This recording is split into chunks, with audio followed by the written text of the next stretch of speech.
পদের থেকে আগে হচ্ছে আমাদের ক্রিকেট এবং আমাদের এই ক্রিকেটটা আমরা কিভাবে সামনের দিকে এগিয়ে নিয়ে যেতে পারি সেই লক্ষ্যে আমরা প্রতিজ্ঞাবদ্ধ হব ইনশাআল্লাহ। এবং আমরা যে দলটা পেয়েছি 25 জনের যে ক্রিকেট আমাদের যে বোর্ড অফ ডিরেক্টরস পেয়েছি, এই 25 জন আমরা একসাথে কাজ করার জন্য অঙ্গীকারবদ্ধ হয়েছি। পরবর্তীতে আমরা আমাদের ক্রিকেট অপারেশনসের চেয়ারম্যান এখানে ফাইন ভাই আছেন এবং তার ডিপার্টমেন্টের যে দলটা তিনি সব থেকে বেশি সময় ব্যয় করেন বাংলাদেশ জাতীয় দল, তাদের আফগানিস্তানের সাথে আমরা যে গতকালকে যে লাস্ট তিনটা টি-20 ম্যাচ জিতেছি সেটা সেলিব্রেশন করার জন্য আমরা একটা কেক কেটে উদযাপন করেছি। ক্রিকেট বোর্ডের পোস্টটা অনারারি, প্রেসিডেন্টের পোস্টটা সবসময় অনারারি ছিল, সেটার কোনো ব্যতিক্রম এখনো হয়নি। সেই ব্যাপারে এখনো চিন্তা করিনি। এখন ভাবছি ক্রিকেটটা একটা আমানত হিসেবে আমরা পেয়েছি এবং যে চাকরিটা যেহেতু আমি ছেড়ে এসেছি, তো ওই চাকরিটার ব্যাপারে আর কোনো চিন্তা করছি না। এখন একটাই ফোকাস, সেটা হচ্ছে বাংলাদেশ ক্রিকেট এবং বাংলাদেশ ক্রিকেটকে সার্ভিস দেওয়া। আমরা সকলেই শিখতে শিখতে এগোবো এবং সাথে সাথে যে কথা বলতে চাই যে এইখানে হয়তো দেখবেন যে ক্রিকেট খেলা চালাতে গেলে বিভিন্ন সংস্থার বিভিন্ন এক্সপার্টিজের দরকার হয়, এখানে ফাইন্যান্সের দরকার হয়, এখানে কমার্শিয়ালের দরকার হয়, এখানে মিডিয়ার দরকার হয়। অনেকে নতুন এই বোর্ডের সাথে কাজ করছে, বাট তাদের এক্সপার্টিজ এই বিভিন্ন সেক্টরে ইনাফ আছে এবং আমরা একসাথে একটা দল হিসেবে কাজ করলে হয়তো একে অপরের জন্য চেষ্টা করব কাজ করার জন্য, so that we can get a better outcome of this.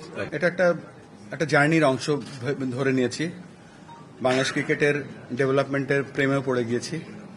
হয়তো শর্ট টার্মের জন্য এসেছিলাম এবং শর্ট টার্মটাই সবসময় প্ল্যান ছিল, কিন্তু যখন ট্রিপল সেঞ্চুরি প্রোগ্রামের মাধ্যমে ছোট ছোট কাজ করা শুরু করলাম, যখন সাফল্যগুলো দেখতে পেলাম, সেই লোকটা আমি ছাড়তে পারিনি এবং সেই লক্ষ্যে আমি রয়ে গিয়েছি, to serve more for my country. আমরা সকলে একসাথে কাজ করতে চাই বাংলাদেশের ক্রিকেটে।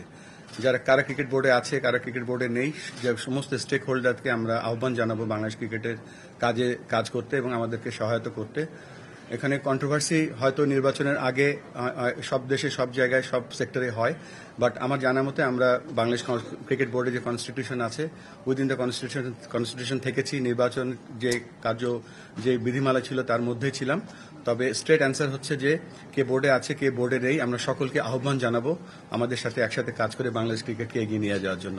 দরকার হলে আমরা তাদের কাছে যাব এবং যারা এই মুহূর্তে বোর্ডে নেই তাদেরকেও আমরা আহ্বান জানাবো আমাদের সাথে যেন একসাথে এই পথ চলায় সহায়তা করে। আমরাই যাব এবং তাদের সাথে যারা আসতে পারেনি অ্যাপ্রোচ করব বিভিন্ন ভাবে কিভাবে তারা আমাদেরকে সহায়তা করতে পারে ক্রিকেটে। এবং বাংলাদেশ তো সবার, নির্বাচন তো একটা ছোট্ট একটা আনুষ্ঠানিক ব্যাপার। তো চেষ্টা করব সকলের কাছে গিয়ে একসাথে আমরা সকলকে কাছে টেনে নিয়ে এগিয়ে বাংলাদেশ ক্রিকেটকে এগিয়ে নিয়ে যাওয়ার চেষ্টা করব। ডিউ রেসপেক্ট বলতে চাই যে এটা ওয়ার্ক এথিক্স, এটা আমরা সবাই অ্যাডাল্ট এখানে, সকলে আমরা ওয়ার্ক এথিক্সটা ফলো করার চেষ্টা করব এবং আমরা চেষ্টা করব স্টেপ 1 যেটা, সেটা নেক্সট বোর্ড মিটিং থেকে আমরা কোনো ফোন অ্যালাউ করব না, নাম্বার 1।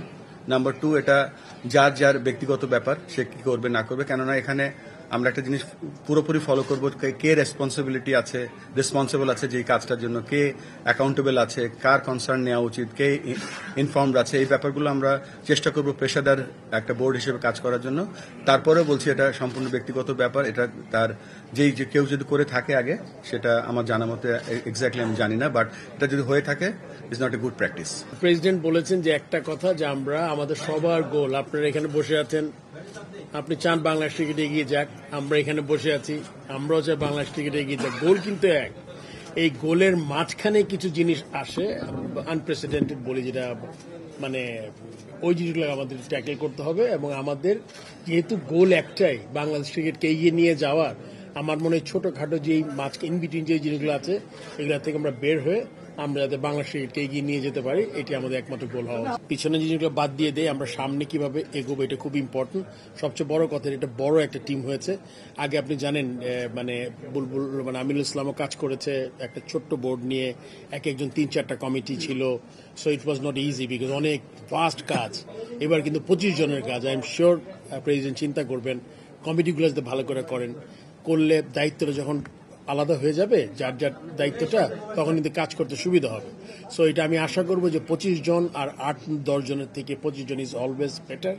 অ্যান্ড যেহেতু আমাদের যেটা বলেছেন যে আমরা সবাই মিলে যদি বাংলাদেশকে এগিয়ে নিয়ে যেতে চাই, এই কমপ্লিট বোর্ডটা কাজ করবে। আর যেটা আপনি বলেছেন আশেপাশে বাধা তো থাকবেই, এটা কিন্তু আপনি যে কোনো কাজই করেন না কেন, এটা আপনার অর্গানাইজেশনে থাকে, যে কোনো জায়গায় থাকে, সো এটা আপনি ওভারকাম করে, যেহেতু গোল একটাই, স্থির লক্ষ্য তো আমাদের একটাই, বাংলাদেশকে এগিয়ে নিয়ে যা, সেটা আমরা চেষ্টা করি।